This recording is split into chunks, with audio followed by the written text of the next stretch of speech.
They first took off his clothes. Then they took long leather thongs with steel pellets or lead pellets on the end and beat him across the back until he could hardly stand up. Then they put a crown of thorns on his brow and his face was bleeding. And they laughed at him and they spit on him and they mocked him.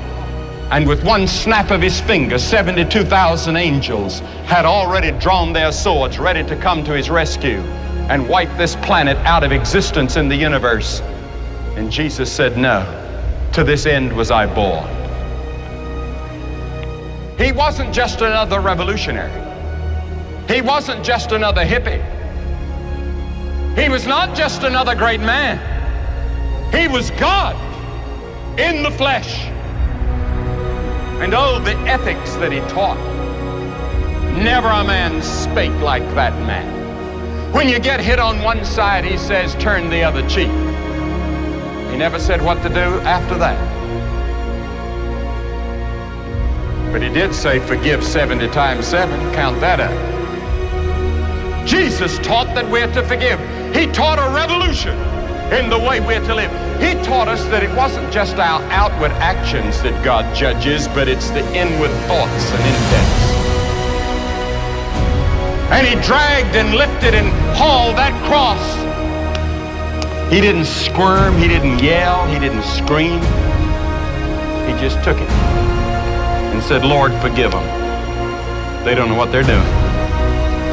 When he died on that cross, they nailed him, they put the nails in his hands. And you know what he said? Forgive them, they know not what they do. Forgive them. Could you forgive somebody that's putting nails in your hands and you know you didn't deserve it?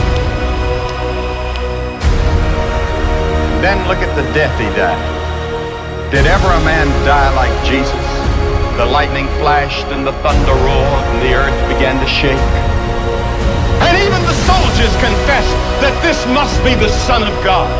Anyone that can see Jesus on that cross and not be touched has a heart of stone.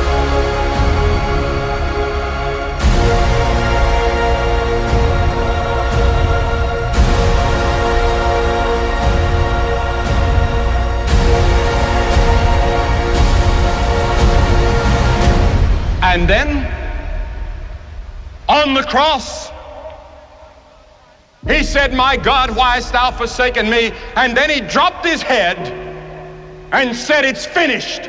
What did he mean?